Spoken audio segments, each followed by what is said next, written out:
Hello, this is the Love Shack, a little old place where we can get together.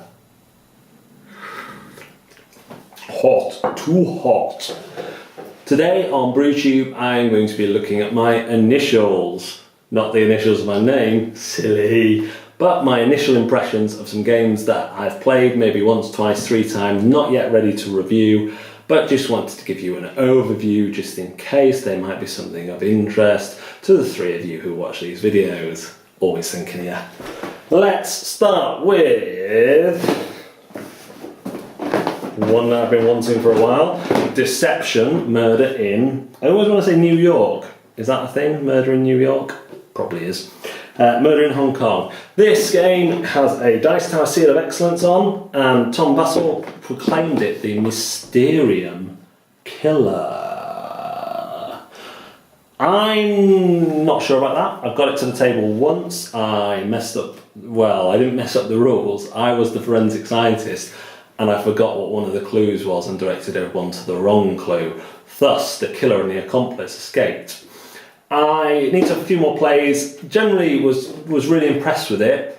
However, the experience when compared to Mysterium was not as, how should we say, perhaps engrossing. So Mysterium, you sat at the big screen if you're the ghost and there's all these paths to get through, you have to get through these clues, and this is kind of a more distilled version. Everything's there in front of you. There's a very few rounds. It plays much quicker, but I'm not sure it kills Mysterium. I feel something of the experience of Mysterium is a little bit different. I think there's room for both. I would like to play this a few more times. It will certainly appeal more to those who are less pictorially driven, pictorially interested. So it's, instead of using kind of Dixit and Mysterium style art cards, it's very much on words. So kind of a cross between Codenames and Mysterium, but not. I'll get it to the table a few more times and get a review out. Next we have my copy, my now damaged copy of Sun Tzu, which got sat on by a child. Well, actually, and he doesn't know this yet, but my brother's copy of Forbidden Island was on top of this. That got sat on and pressed into this, but it was a metal box, so I could just bend it back. Could as new. After that aside, Sun Tzu is a very clever, very enjoyable worker placement game for two players, where you have a map.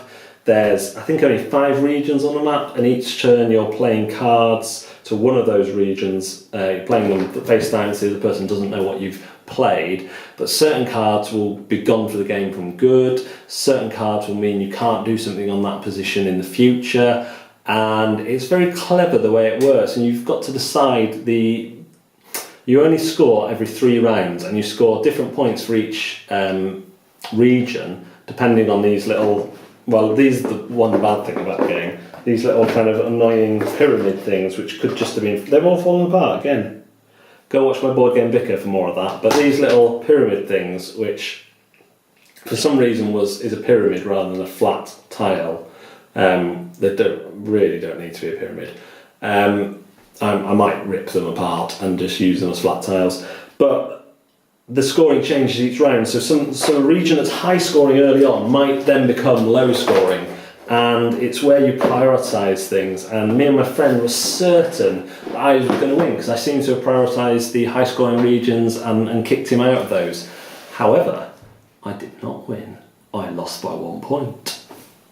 So very good, very keen to get that to the table. That was a first play, so I've literally only played that once, but it did grab me. I thought it was clever. Next, Mana Surge from Daily Magic Games, a game I kickstarted. And I'm going to be honest, I had a phase of kickstarting things that I just like the look of.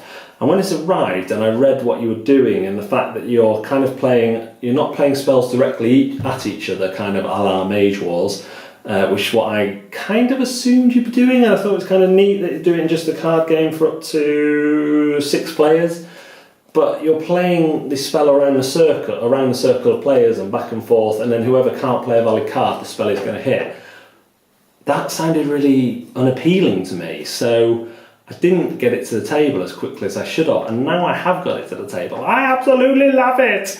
It is a clever game, kind of, I want to say kind of like Uno, but better than that sounds, because you're playing a number and colour card in front of you, which is a certain school of magic.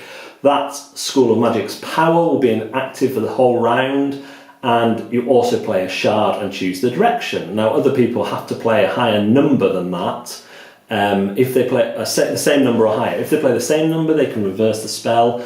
If they play the same colour, as well as obeying the other rules that are in effect, they resonate, so they get to put a crystal on their card. And if the spell doesn't hit you, you get to take any crystals that you've collected. But there's also meta magic, which is a wild card. There's also this system of taking damage, and if you take too much, you have to rebirth, which loses you crystals, which are the victory points.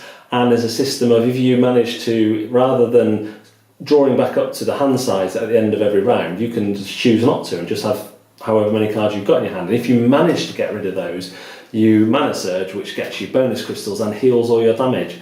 It's just those extra systems. It's very neat, very easy to explain once people see it, particularly.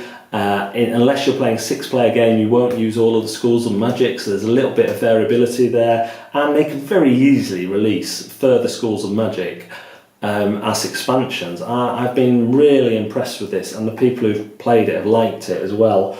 Again, I thought I was on a stormer. It looked like I was beating someone, and then I just kept getting damage the whole time, and they overtook me on one. Very clever, very one to look out for. If that at all sounds your kind of bag, go for that mana surge. I feel like I've been speaking for too long, but I'm going to do one more, and I love this game. I've probably played this enough times to review it, but I just want to give the expansions a go. I want to give it a few more tests. I'm not very good at it, but I just love building out your tableau, building out the cards in front of you on the table in 3 different areas. Production, which gives you more resources, give me features which seem useless, but beware neglecting the features. And then the actions, but also every card can be done as a deal instead, which is the way I like to play, although it doesn't get you victory points in the end. There's all these things, every whole turn you'll be producing loads, you'll be trying to turn the stuff you produce into more useful things all the time. Well, you only take one action at a turn as it goes around the table, so the things you want to do can be messed up by the other players. If someone uses an open production with one of their workers, that's closed to you.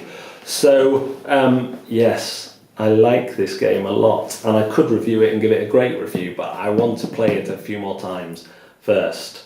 Thank you for joining me at the Love Shack and hearing my initial impressions of Deception, Murder in Hong Kong, Sun Tzu, Mana Surge, and 51st State. I will put Board Game Geek links in the description. It's not literally below me under the table, it's a virtual thing. You'll get it, you'll get there. Thank you for joining me in the Love Shack.